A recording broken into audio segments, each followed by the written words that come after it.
What's up, everybody? Welcome back to Roshay Reviews. I got a special guest today. I got Shaun Hillman in the house, So, and we're talking about Annihilation, starring Natalie Portman and Tessa Thompson, a couple other characters in there. I can't really remember her name. Is it Rachel Lee Cook? No, it's not Rachel Lee Cook. yeah, it wasn't. No, I don't It's know. not. I don't know her It's name. the girl from fucking Hateful Eight. Right. Remember the real racist chick from Yeah, Hateful Eight? yeah. She was like the lead team leader going into. She reminds me of Kara Cedric, but it's not her. But they have a similar Yeah, look. similar I get them confused sometimes. But yeah, but she was pretty good overall. I think the movie was decent. right. It just needed.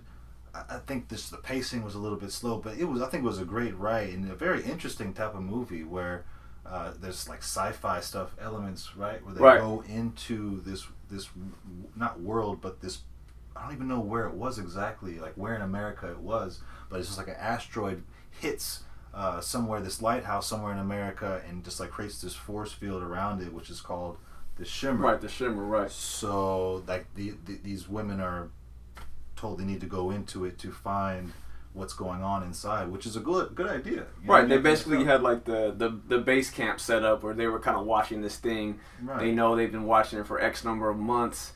People have gone in before, and now all of a sudden they're gonna go in and try to figure it out where the other people haven't. I like that vibe. It gave us kind of this like more Star Trek away mission. Like, let's figure that. Exactly. To me that was entering cool. the unknown, Right. seeing what's really out there. You know what I mean? Like seeing what's really going on in this force field, and is it alien? Is it not? Right. Type of thing. I was definitely spoilers for sure. Right, over. It's definitely mad aliens. spoiler, It's definitely aliens throughout this shit, which I'm not mad about. Right, you know what I mean? Like I'm not mad about people actually confronting aliens. You know what I'm saying? No doubt. And knowing and trying to figure out what they are about and what they want from us and what is the complication there and what is the issue. I thought one of the major things, I guess, like thematically they did, which was interesting, was with the whole aliens is. That was the whole thing. It's like, what does it want? Why is it attacking us? Why is it changing? What is it doing? And like the whole thing is, it never said we don't know it. It never really like almost everyone always came back with it doesn't want anything. Or it wants to change things, or it wants to be a part of it. And that was the really I mean that was kind of cool, but that kind of left me as a film goer like wanting to know what was the impetus for this alien thing. And all the other alien movies we see, the alien always has like, okay, it's trying to. Like, you hear Annihilation, okay, it's coming to get everyone, but it really didn't have that vibe. It had a different vibe to it, which I thought was kind of interesting. Well, I wish they would have played with that a little bit more. Yeah. The depth of how it wasn't just there to conquer or divide and conquer. It was trying to mimic and change and like dig deep into the DNA or what was going on behind it. I really thought that was an interesting thing to explore. Well, let's get the viewers a little bit of backstory as like what's going on with it. They had sent numerous teams of military soldiers in there to check it out, and they heard nothing back from any of the teams. Right. And they were all male teams, I believe. And so now this time, Natalie Portman and her team of females are going into it. And I thought that was somewhat interesting, and that would play a little bit more of a part. Like, oh, maybe they're the bio, because Natalie Portman, I think her name is Lena, and she plays a biologist. So I was thinking somewhat maybe some of them would play a part as far as their biological makeup, and them being females having a different type of reaction to the alien. You know what I mean? Right. No them doubt. not being hostile because they're females. Right. The biology was there. Yeah, Definitely like, and they would experience something completely different than the males. But no, that didn't happen, unfortunately. But it was still dope. To see what would happen to these girls when they go in. Right. And they weren't just regular, chicks. They were like, the scientists, the biologists, whatever have you, military specialists, all that stuff. So it was interesting, man. You're like on this path of like this rabbit hole. You just keep going down the rabbit hole to see, and literally at the end of the movie, right? She literally finds a rabbit hole. Yeah, around the rabbit hole that where she confronts the chick. But let's talk about like just some of the stuff that happened within the movie and what these aliens were doing, like, and how they were terraforming this part of Earth. Right. It seemed like when you look at the Shimmer, what the Shimmer represented, it had like this perimeter kind of bubble type manifestation. Right. And early in the film, we find out that I guess Teresa Thompson's character, Tessa Thompson's character, she plays like kind of like Josie, the geeky gadget chick, so she's definitely. understanding what's going on with the radios and the comm systems and everything, and she comes up with the idea that possibly it's refracting different parts of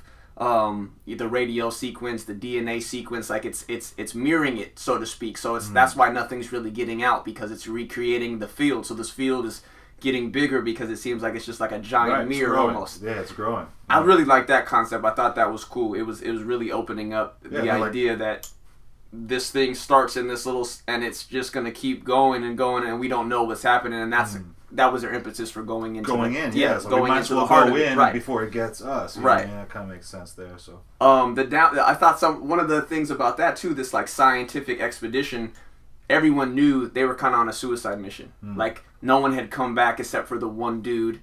So the husband of Natalie Portman. So you already knew, like everybody going into it, they already had this like feeling or sense of doom or whatever, because no one's come out. So that added this whole psychological layer, and I think that's more.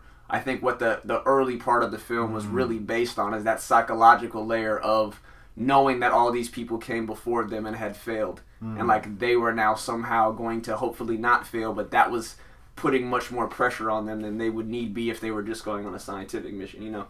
I thought that played a huge part in the early part of the film. Right. Yeah. I mean, and once they get there, you know, shit goes down. You know, there's creatures that aren't the same. They're almost like mutated. Like stuff that's happening in this force field, which they call the shimmer, is, you know, a lot of genetic mutation and refraction. It's like it's mirroring stuff, but also changing its DNA. Right. And not just the plant life, but the animal life there and the human life that enter the thing. So that was interesting to see how, like, there's an alligator scene where, you know, this alligator grabs one of the girls and they have to, like, shoot it and kill it, but it's, like, not a regular alligator. It's mutated a bit. And the teeth are all serrated, and there's like an extra layer of teeth inside the mouth. And it was a pretty finding out what was going on. Yeah, and at that point when that was the first, I guess, creature we see that's like a living creature that's actually engaging them. Right. And that alligator was out there. That alligator was pretty ballsy. It was looked like a big albino Florida gator or something like this. It was ridiculous. Yeah. And that was like the appetizer to what's like next to come. Right. Thing, and I definitely liked how they set that up. That's the first moment in the film where you think, okay, this could be. I think this is a monster. I think this is specifically an alien, but you don't really see the alligator. You don't see, so you're thinking that this thing is out to get them the whole time, right? Like it's gonna stop them from their journey. Right, it's trying to, But in reality, it didn't really seem like that. It's just that the shimmer had created. It was just taking over the ecosystem, basically. It wasn't one. Life. It wasn't one specific monster or something coming for them. It had just changed over the whole environment, the whole landscape, and that was kind of different than I think some of the other films you see, where say like, you know, the alien or the protagonist thing is a specific thing with a specific goal. Right. This thing's goal. Right. This thing was like it had changed the entire environment. And now which was cool. Which makes for an interesting film. Yeah, I think that added to it. I have to say though, I definitely saw that coming when Tessa Thompson was coming. I think her name is Josie. Josie in the movie. When her character comes out of that house and like stands right at the door, right? I knew someone was gonna grab her. Someone was gonna grab her. Yeah, they did have a little jump scare set up. You could tell it was going that way for sure. But nonetheless, it was still like, oh shit, you know what I mean? What is this? What is happening? You know. And when they first do start to open up the gator and they start like, you know, trying to dissecting it, they kill it. Yeah, she puts it out. I thought that was probably Natalie Portman's best little action sequence, the shooting sequence. She really starts to go in she reached back to her professional. Yeah, it reminded me, like V for Vendetta or something like that. Like it had a lot of that little moment, and I like that about her. But then when they're actually starting to dissect it, and they open up the mouth, and the mouth has like all these extra like shark teeth kind of vibe, where it's just like this. Crazy mouth. Like, what happened? Did the two species like crossbreed or whatever? It's like, it's impossible to crossbreed an alligator with. And then and I think that's where we start to get down the science of it. Like I guess and the science is. I mean, the science throughout the piece is semi-soft, but it also has a little bit of threads. I thought for me, I was expecting there to be more of the scientific stuff because they really at the beginning set it up so heavy. Okay, she's a biologist. True. She's a doctor, she's a this, so you thought there was going to be a lot of this like sci-fi science to really back up the thing, Right. where it wasn't that. And they threw in the Interstellar guy as well, Right. who was straight from a movie that Right. is all science based, and they went hard on the science. Right, and in this one they did It's it. like, okay, and they did it, yeah. Right, You have to just suspend your disbelief a little bit for this one. Right. For sure. I think this one they were really trying to set up the idea that even with all these high-minded people, where they didn't know. They were coming. You were learning, like us, the audience was learning as they were Sure. learning. There was no like, oh yeah, I'm the professional. I know. No specialist knew what was going on off jump, and I think that's a ride that the viewer will also enjoy. Is that? That's why I like movies like this. Right. Like, have you seen Paradox? Cloverfield. Clover. I haven't actually seen Paradox or whatever. Yeah. That's the newer version of the Cloverfield. Right. Yeah, I haven't checked that one out yet. I thought it was good because I enjoyed it because you're engaging in this world of the unknown, where unknown things can happen. So the rules are up in the air. Right. You know what I mean? You don't have to follow specific science rules. You don't have to follow physics exactly because we're in this paradox of shit that can happen that is unlike anything we've ever seen. So that creates an environment, and as far as screenwriting, that you can just really have fun with. You know what I'm saying? I thought they did a great job in this film with that. When you start to see, I mean, the flora and the fauna really showed that, where they had like the flowers like that had grown into like human form, or like these kind of biopods, like kind of fungus up the wall, where there was some really dope stuff. I really dug that. I was hoping to see a scene, and this is where I was talking about Tessa Thompson when her character, I guess, dies or goes into the world. You know what I mean? Because with the scene that we saw earlier of the guy having his bottom legs, and then the whole biome had grown out of him. It was like it grew out of him, and then he had his head still at the top it exploded. Of it. It almost like opened up out of him and just expanded his whole body up and just like grew into something else. That's what I was thinking was going to happen to Tessa Thompson. I was thinking we're going to be able to actually see it happen. You know what I mean? That would have been dope. Yeah. She definitely was having those moments of like this like poison ivy kind of moment, where like she was becoming a plant kind of thing, and you saw it growing in her. Yeah, it was growing a little bit in her, at first, and then, then it started growing. It's just like all over, and she starts walking away into the forest, and Natalie Portman tries to like follow her, but she turns a corner and she's no longer there. She had already become fully. I think it would have been really cool for us to see that. I don't know what, and I wonder if they just wanted to leave that open to see how people would play in their imaginations or what. But I thought.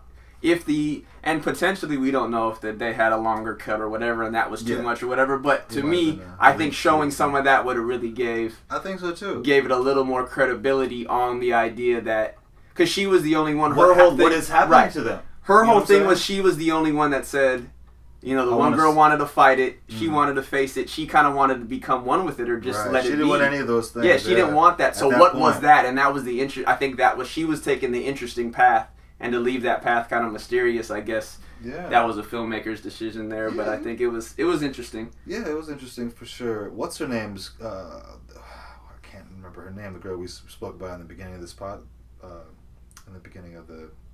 Who's that episode? I still don't even know the actress's name. I'm blanking on it. Shit. To me, she looks like Sarah Ketchum, the girl from The Closer, but I don't know her. When she was inside of the rabbit hole at the end, that was weird too, because she had made it. At the end, that was super towards the dope. end, they all kind of split up in a way. Tessa goes into the ether as far as becoming one with the Shimmer, and then the lady we can't remember her name, the Hateful Eight chick. She just goes straight into it, on her own, and then Natalie Portman catches up with it later. Right. So she was already there, and that she was becoming.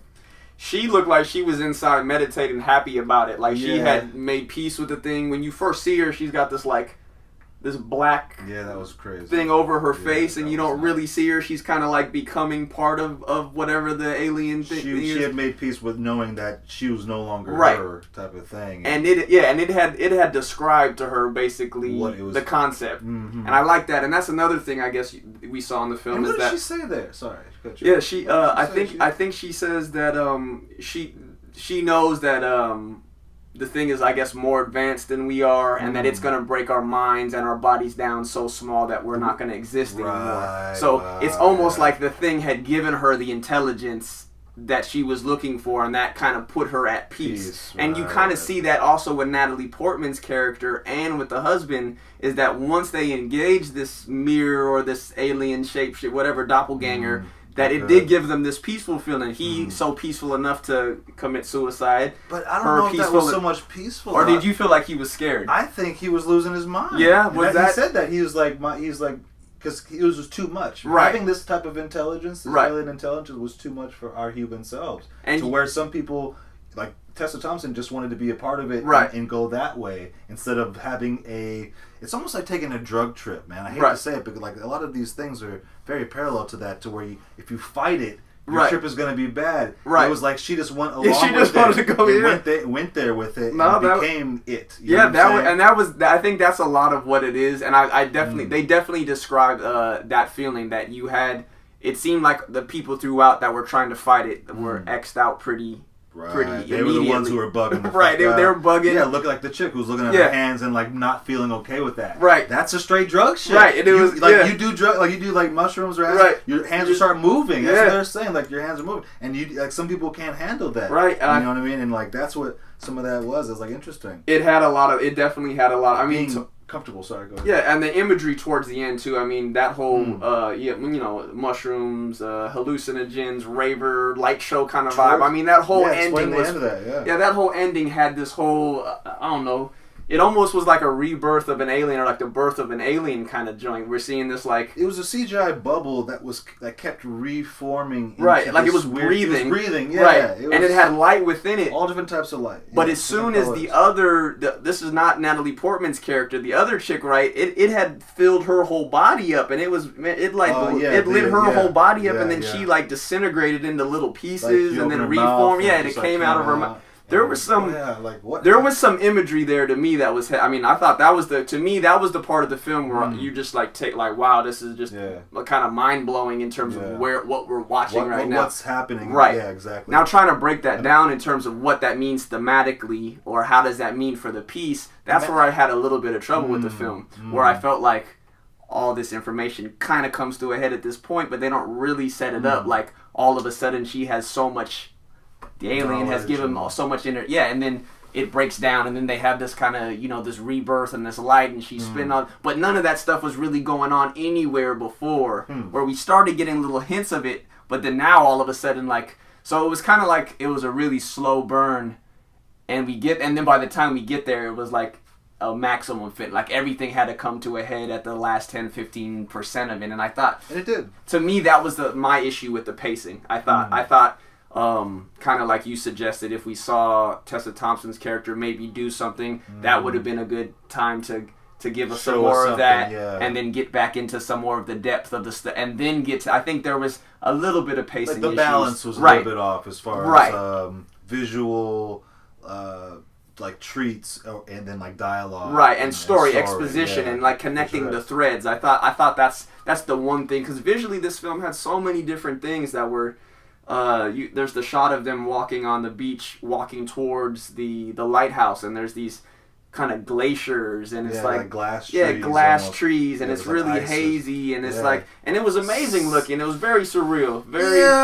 What did you think about it though? Did you feel like I liked it? At the same time, it wasn't like too like detailed for me. Like a lot of those trees were kind of like blurry. You know what I mean? Like, the interesting part about it was when they're in the forest, and earlier in the film. The biome was doing all this thing, and there was all this extra growth and flowers and stuff. But like you said, we get closer and closer and closer to the source of the thing, and it was really the rabbit hole was really black. It was really stark. Yeah, it was really dead and kind of dark, and then the thing was really sparse. So it seemed like the source would have more and more of that kind of growth and all that thing. It seemed like it was completely opposite. It was like barren in the middle, and then the further it went out, the more it was kind of growing, and that was kind of a backwards than what I was expecting. And from what they actually told us in the movie, they told us that the closer you get to the the epicenter, pretty much of which was the lighthouse, the more mutation you would see, and and so that was a little bit, and I keep thinking that's lending itself to the idea that the intelligence was in the inner, and like that's what the people couldn't handle was because everybody, once they saw the mirror alien or the doppelganger alien kind of thing, that intelligence was too great for them to handle, more so than all the environmental stuff is sure. That. And I thought that was pretty, that to me thematically, that was the most interesting theme. Now cut that part of the movie out. Which part? That ending, that last 20%. Yeah. Now, if we talk about just the build-up to that 20, which is mostly where most of the acting takes place, like you said, not so much the visual treats, but more so what's going on. Yeah. Now, do these pieces does all that build-up lend to that? And that's one of the other problems I have with the film, is I don't know if all this, the acting, the characters, everywhere we're going on this ride, builds up to this. To this particular finish seemed like it could have been almost anywhere with it, you know what I mean? I don't know if it necessarily gelled as tight. Right. Like, this could have been like a scene from a really dope music video or a dope concept or whatever. Like, did it really match with what they had set up the whole time? And that was kind of where I was having a little bit of trouble with it. It was like, they went 0 to 100. Yeah, you know what I mean? Like, the ending, they brought us all this stuff, and it didn't necessarily. Over here fighting alligators and bears. Right, by the alligators and bears, and then in reality, right, in reality, now we're fighting this like mirror shadow self alien super intelligence. Yeah, it went completely right. Like fourth dimensional. Yeah, it took it really far out, and we didn't really see that lead up. Like, we didn't see little bits and pieces of that. We just saw bits and pieces of it had taken over this environment. Right. And I felt that kind of. That was the little. Well, we did see. Okay, there was a bear scene. Sorry, I didn't mean to cut you off. No worries. There was a bear scene where it was somewhat of a mutated bear, right?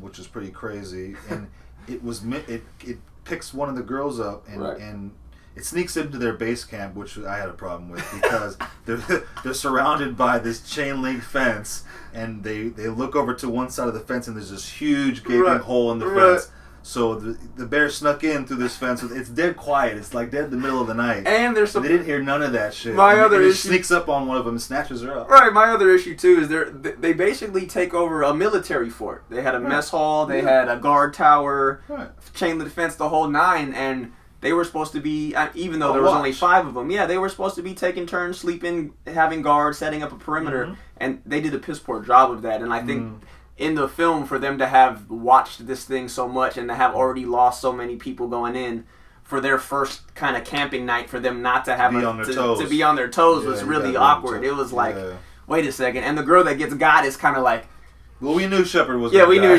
she's in the middle of the field.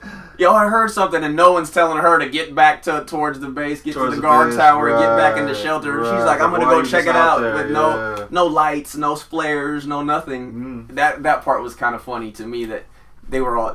Most of them were trained military. Supposedly, she had the military. The other girl had the military. They're walking around with M16s or whatever they were doing, so they had some type of training for that situation. Yes. And that was the other thing too. They knew where they were.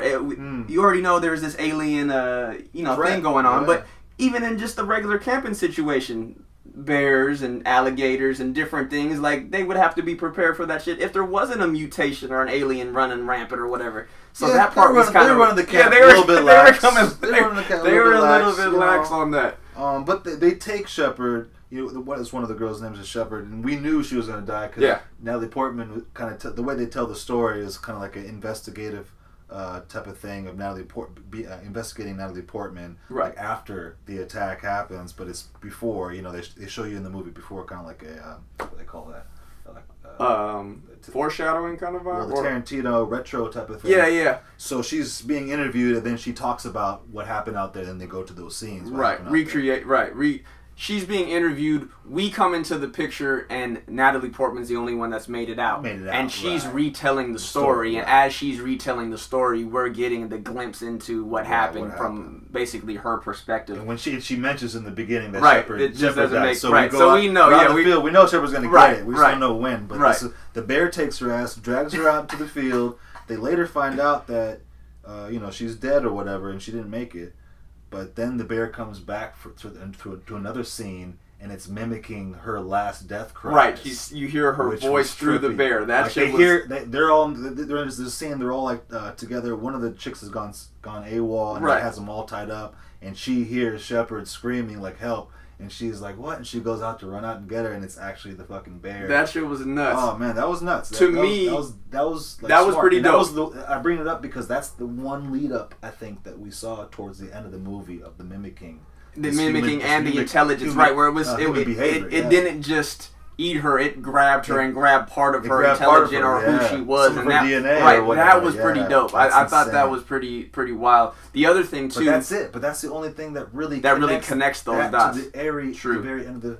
That's really true. That I can think of right now. The other thing too that I thought that was interesting in terms of just the interplay between the actresses themselves. That's the only time where you saw any tension. The one girl, Shepard, she gets killed, right? And then Natalie Portman's trying to find her body, discover the body to confirm the kill. Yeah.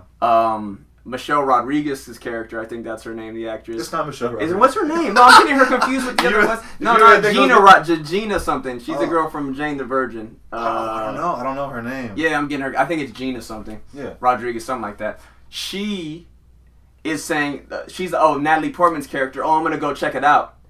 Oh, and then Gina, the other girl, says, "Oh yeah, I'll go with you," and she's like, "No." Yeah, what's that and about? That's where you see the only really tension between really any of the characters. Like, it's like, "No, bitch, I'm gonna come with you." Yeah, she wanted to. I'm supposed to have your back, right? Because there was 2 of them over here. One of the girls, there's only 4 of them at the time, right? They started off with 5. Yeah. So one girl's gonna check it out. She's like, "Okay, buddy system, I got your back." Why would you and you 2 stay here, and that really and I think that's where you see the dissension between them, and that's what sets the other girl off. Yeah, and I think that's the only reason why they put that in was for that though? Did you feel like that was cheap a little bit? Well, now looking back on it, I kind of do. Yeah, there's no other reason for her not to go with and her. that's what I was confused about too. I feel like that was a little cheap for them to have like this animosity. Yeah, this like she's lying, right? Because besides that, they didn't really build that up. They didn't build up. Yeah. The only thing was she trying to just save the girl from seeing something fucked up because she already knew they were all fucked up in the head type of thing from being in the shimmer? My only thing was that the other girls, besides Natalie Portman, they had already built some type of relationship, right? They had a rapport. She was like the newcomer. The other 2 girls. Okay, yeah. Because the lead girl she was the one. The lead girl, she was the one she was bringing everyone in. She was screening everyone, bringing everyone in. She was basically calling the shots, and that was her impetus for going in. Because she was sending all these people in that were never coming back. And she apparently had cancer. Right. That was, okay. Was it her that had cancer, or was it the other who she had actually because that was her whole story. That was what's weird when they were kind of breaking down who's who, right? The girls are they're in the boats. Yeah, and they're trying to give issues and right. shit. Everyone's giving a little information, backstory on everybody. I think it was the quote unquote team leader. Right, I think she had the cancer. Yeah. And that kind of explains. Ooh, that explains her opening up the mouth at the end type of thing. It's almost like ridding. Right. Oh, I mean, you did see the thing come out of her. Yeah. That could be that. That definitely could be that. She had. Go ahead. Definitely some symbolism in this movie as far as. Like who we are, I guess, in a way, what makes us human in a way, but without doing the robot angle. Right. That's done. It's been done so many times. Was this dude the same dude in Deus Ex? Or no, he reminded me of dude from Deus Ex Machina, the lead in that role. No, it's just called Ex Machina. Ex Machina, yeah. Oscar is it Grant, the same dude? Yeah. Okay, so yeah. He's in Star Wars as well. Right. He plays Poe Dameron. Okay. Because Natalie Portman's a Star Wars character. Right. And they're like boyfriend and girlfriend or husband and wife in this movie. So it's just like a Star Wars parody over here. Pretty funny, but yeah, that's Oscar Grant. Yeah, so I saw him. Yeah, I like Ex Machina was tight. Yeah, and I felt though he did have that same. He seems to pick those kind of movies with the same kind of theme of vibes, defining what it means to be human. Deep. They're the deep. Yeah, movies, he's a little deeper, and I like that. I definitely like that thread. I think that's interesting. Well, that was one of my favorite parts of the movie, personally. Which one? Was when you see the wife comes in to look at the camera. And she sees the camera of him, and he's kind of explaining what's going to happen, and he takes that battery lasted for a year. Right. It's just sitting there the whole time. He takes the freaking whatever it was, the grenade, the phosphorus grenade, and lights himself up. But that whole vibe was heavy to me when he's sitting there and he's like. He's kind of accepted that this thing is like a higher intelligence than him. He doesn't know who he is anymore. He's ready. He's ready to end it. Yeah, he understands that this thing is done. Like my skin is liquid, and my brain, this shit is in my head, and it's too much for me. And that was dope. And what was even doper is he tells her like tell Lena type thing. Like he tells the mimic to like to do what? To go talk to his wife, basically, because that's how the mimic knows. Because when he comes back to her, he's like, "Are you Lena?" At the end, and they have that little embrace or whatever. At the end. But we didn't know that until that's revealed. But he tells the mimic, like, because I think the mimic is trying to learn what it is to be human at the same time and to recreate it. Absolutely. So he's basically saying this thing has bested me or is more intelligent or whatever. So he's willing to sacrifice himself to let the thing go play him in our world, kind of. I kind of had that feeling about it, like. He was sacrificing his former self for this like higher intelligence to see what it meant to be him, since it was like it had mirrored him or whatever. But like in the very beginning of the movie, when he comes back and he walks up the stairs and shit, like that part, like why? But that's the doppelganger, right? I know that. I right. know. Okay. Saying, right. It's just like, why is he feeling all weird, and why did he start coughing up blood? Because he's in this human environment? Yeah, I guess so. I mean, maybe that makes more sense now. Maybe that's what it is. Maybe that now that the alien is now further from the... Maybe the what's it called? The lighthouse or whatever. The specter is like its cocoon, source. its lifestyle. It created this this stasis that it can live under. And maybe by it coming out, that's probably maybe... And that makes way more sense. I mean, I suppose, but then it goes... They rush him to the hospital with the ambulance, and he starts coughing up all his blood. But then at the end of the movie, when the aliens once they're destroyed, once he snaps too. He comes back, right, and that's what's weird too. Because if you're an alien, if your home base dies, this.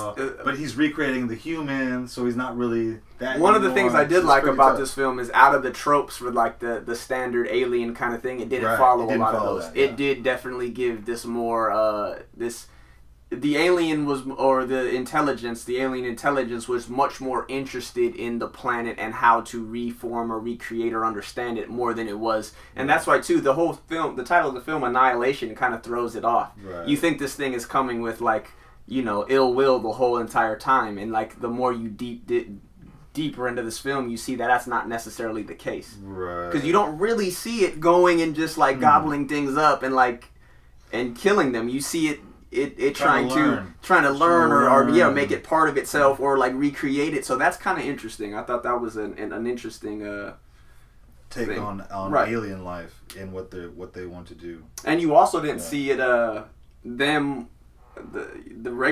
humans in the thing try to just go, oh, we're gonna blow the, which I also like. No one was like, oh, we're gonna blow the thing up, because in most movies you always see somebody trying to do, we're gonna nuke the thing, we're gonna nuke it. Yeah, and I like that. I like that they really didn't. They went with like, that's typical. Yeah. Even though we're sending more, but they didn't. But you expected. Usually you see that sentiment represented by some character. Right. Let's nuke this thing. We don't understand it. Let's get it out of here. Right. But you didn't really see that. And I like that too. So they really did the humans and the aliens a little bit of justice in terms of it not having all those traditional tropes or things that we're used to seeing. Yeah, definitely. I'm not sure who directed it or who wrote it, but it's a decent film with an intrigue. There's some action in there. And then, definitely one of those movies that makes you think when you walk out of the theater. Right. Once again, though, we didn't even talk about this, but once again, though, with these, all these women actresses, or the actresses in this particular film were all pretty good-looking women for the most part, and all play really, like, sexy roles in all the movies. And in this movie, once again, they were downplayed a lot. Downplayed, yeah. I felt like there's, because I guess there's all women besides for the one, like, Natalie Portman really has the only really love interest. She's got the husband. Oh, and you see the husband, and then you see the affair with the. Oh, you want to touch? Yeah, you had a little bit more insight. I did not like that at all, man. Like that was an issue for me. Like, right.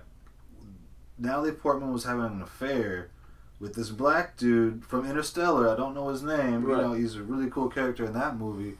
But in this movie, when he showed up, I was like, oh, dope. He's in this. Right. He play a part. Right. Play a scientist part or some shit. Or a biologist, and he was not there for anything other than to get ridden by Natalie Portman on like some random sex scene that they kept going back to that didn't really play a part. Like it was an awkward what thing. Did that play? Like her having this affair with this dude. It was just like, that seems a little bit forced. And then like she gets pissed on one of there's a sex scene where she keeps flashing back to this sex scene with him, and she gets up and she's mad. and she, for whatever reason, it Right. doesn't feel like she should be doing that. She's like, this is wrong. We shouldn't have done this. Right. And you should leave. And he's trying to like talk to her about it, and she's like, I don't want to talk. You know what I mean? I want you to just get dressed and go. And he's like, you don't hate me, you hate yourself. And she's Right. like, no, I hate you too. And I'm just like, what is happening? Yeah, well, it was And kind of. what does this have to do with? It was super with, left with field. the shimmer. I also felt like I wasn't really sure if like the sex scene was like showing that they had an affair that they were building up, or it was one night that she kept flashing back to. Because kind of the way, in my mind, the way that it was set up is. It was an ongoing thing. It was an ongoing thing? Because I think so. I didn't necessarily catch that because the way dude was setting it up was like, hey, your husband's been gone for a year. You don't have to feel... Yeah, you don't have to feel awkward. Come on out. Come to the barbecue, blah, blah, blah. And then we kept cutting back to it seemed like one night to me, but you could be right. It could have been showing the affair. The way that they shot it was really awkward too. They don't show him. They really only showed her. It was mostly until just they showed him. They showed him in the one. Yeah, he like just comes out. reveal. Yeah, he comes out of nowhere. Yeah. Well, it kind of. But it was cool with the thing. But I'm saying, like, even as a sex scene, we just really see her back. Yeah. And was really much it, and we don't know. But I didn't see the whole like you said, the little argument was supposed to be over the fact they had developed this affair, and it had nothing. It didn't have any type of thing. So for her to blow up at dude was really awkward. The only explanation is like she felt that her husband, Oscar Grant, right, that was apparently dead, knew about she was having this affair, so that made her feel uncomfortable. And they were also, and I know from the editing standpoint, they also kept trying to flash back or call to that affair scene, like it made a big, like as soon as we're going into the shimmer, okay, here's the affair, right, and then this next part of it, like it had something to do, and the only thing I could try to reconcile was that she was yes, exactly. She was thinking about her husband and the deep. When she started following his footsteps, it made her recall the affair with the dude, how she had betrayed him or how he knew or whatever. Right. And I thought that was kind of interesting. But they really didn't go in. Talk to a female about that, because that might be something that it's an inherent like female thing where they get caught up in their emotions when they sleep with certain men. Right. You know what I mean? Right. When your heart is devoted to another man type of thing. Like that. Right. I don't know. But you saw they had dude in the same position.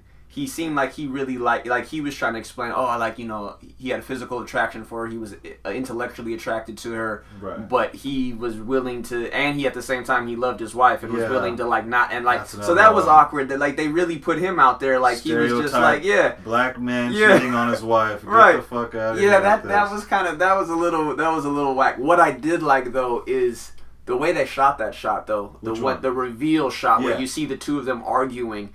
The contrast between how dark he is with his dark, black body and her, you really saw that contrast. A little white gown or something. Yeah, it was really, I thought that really looked cool, and I think that allowed that quick turn when she has that kind of shift in consciousness where she's really like, no, I hate you too. Like, it had that vibe to it. I kind of like that. I maybe was seeing it a little bit more racial. They probably weren't trying to play it as racial as that, but it had that tension to it you didn't see in any of the other stuff. It was subliminal. Right. Let's put it like that. But they definitely didn't play that up at all. Like, it seemed like it was so far, like, they just threw that in there. To me, that scene could have not been in the movie at all, and it would have played the same. I feel like so. It was. It almost would have been a little bit better. It was not like a distraction. Like, it was definitely it's not cheapened. making me wanting. Yeah, it's not making me wanting to dive into what is this relationship about. Right. What is this? Like, if they just get rid of that, I can just focus on the story. Right. It seems like they just had a lot of moving parts, and they try to make it. I get it, as a screenwriter or as a script writer, you're trying to make your story complex. Right. You're trying to add so many different layers. Yeah, and to make certain people feel a way and be intrigued by what's happening with these characters. Right. I mean, any good film, the characters have beats or shifts in consciousness. Sure. Yeah. And this relationship, the affair, didn't lead to any shift in consciousness in anybody. It was just some filler, it felt like, and kind of gave us this way, and that's what I was confused about, is it didn't really give us anything into anyone's character anymore. We just saw that I guess Natalie Portman character had some self-issues, which he kind of is working out with the alien intelligence of her trying to deal with her whatever shadow or mere self. Yeah. So you already saw that fight. So you didn't need to see that with just the short affair that they never build up. So I thought that was kind of that moment, and the moment where Where the bear sneaks through the gate. Yeah, or that, and or where Gina Rodriguez gets mad at her. Those were the two moments that I felt kind of were cheapened, where they were trying to get us to shift confidence, and we didn't. Yeah, and it kind of felt like, okay, we need a shifter here. Sure, and I didn't really dig that part of it. I was definitely not feeling that. Feeling that.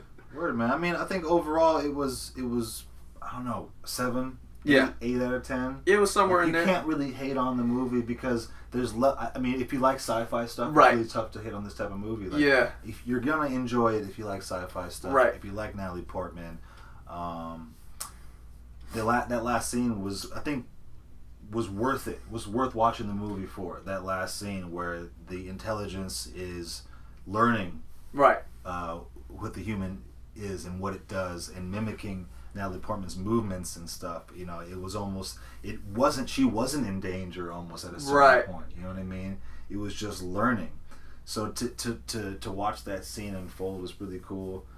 And yeah, I'm interested to see what's next from that guy, from the director, which I don't even know his name. I don't know his name either. Yeah, I did think, I as well thought the payoff and the finish. It definitely gave you that. It had the release, and it also had a lot of these like, whoa, I haven't seen this anywhere else moments. And I thought that's true. For me overall, like, I didn't think the story was super strong.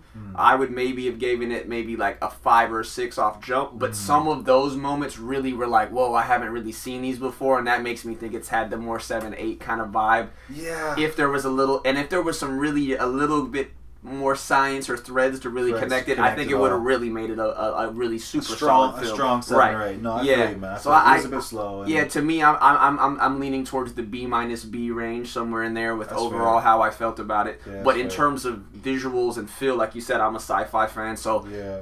I'm like, yo, I love that they're exploring this kind of stuff. Exactly. So I'm definitely on that. And you know, like you were saying, as a filmmaker or screenwriter, to try to give these stories complexity, and like you said, also to sprinkle in treats, and that's a lot. And they were trying to do that. And I thought they did make some forays into like, let's do a little bit more. Let's do some. So they did that, and I definitely was digging that part of it overall. So yeah, I give it a solid B-B-. So I think that's worth a see, worth a go check out. Some people will check it out in the theater. If not, you know, wait for that Redbox, wait for Netflix. Right.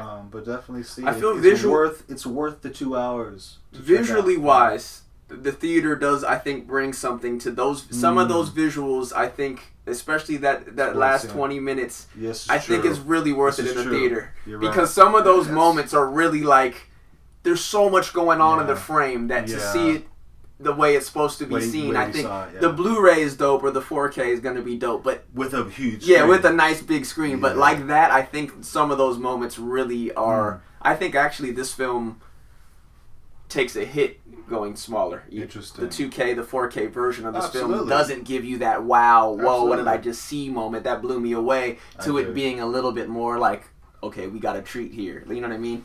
I think in the theater you're really like, it captivates you and brings you. So sci-fi fans, I think it's definitely a go. Check it out in the theater, and maybe other fans, you maybe wait for it and, you know, let it come out on Blu-ray and keep it there, because Awesome, man. Well, thanks for joining me for this review, man. Thanks for having me. I'm sure we'll check out the movie again and check it out and review it and talk about it and all that stuff. Where could folks find you online? You can find me online at HillMacTop. That's me on my Instagram. Okay, HillMacTop on Instagram, and there's some new stuff coming. You also can find me on ContinuumDigital.com. That's where I got my film stuff going on. I'm into film editing and post-production and whatnot, so people can definitely check me out there. Got some stuff that's cool, so yeah, man. Word, man. Cool. Yeah. Sweet. Well, thank you so much for watching, guys. You can check me out on YouTube.com at Roshay Reviews, and on Twitter at DJ Roshay. Thank you guys so much for watching. I'll see you on the next one, guys. Peace.